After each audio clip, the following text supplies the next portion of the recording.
दरवर्षी मुंबईची तुंबई होते.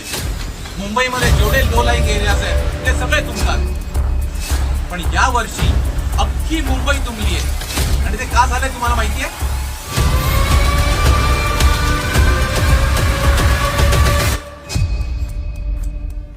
नमस्कार, मी जय शृंगारपुरे, महाराष्ट्र नवनिर्माण पर्यावरण सेना अध्यक्ष, माहीम विधानसभा अध्यक्ष.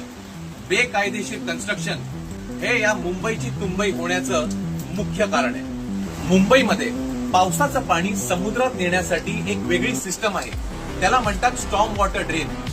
पण आज हे सगळे स्टॉर्म वॉटर ड्रेन्स चोकअप झालेले आहेत. सध्या मुंबईमध्ये सगळीकडे कन्स्ट्रक्शन साईट चालू आहेत आणि त्या कन्स्ट्रक्शन साईटच्या बाहेर सिमेंट मिक्सर्स लावले जातात. त्या सिमेंट मिक्सर्स मधनं त्याची स्लरी पडते.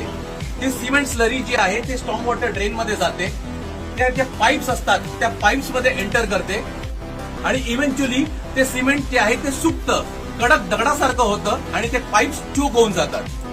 सगळे स्टॉर्म वॉटर ड्रेन्स चोक झालेले आहेत. पावसाचं पाणी समुद्रात जातच नाहीये आणि ते नाही झाल्यामुळे सगळे रस्ते तुंबलेले आहेत. घरोघरी पाणी शिरतंय, रोगराई पसरते आणि हे सगळं मुंबईकरांना सहन करावं लागतंय. मी गेले 2 वर्ष या मुद्द्यावर काम करतोय.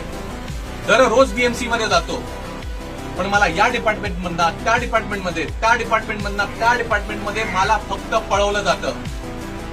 पण मी हा लढा हारणार नाहीये. मी रोज जाईन, परत जाणार आहे.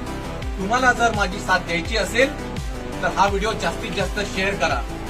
आज तुम्हाला मी वॉर्न करतोय, जर कन्स्ट्रक्शन साईटचे रूल्स फॉलो केले गेले नाही, हे जे पाईप्स आहेत ते रिप्लेस केले नाही, तर पुढच्या 5 वर्षामध्ये मुंबई पाण्याच्या खाली जाणार आहे.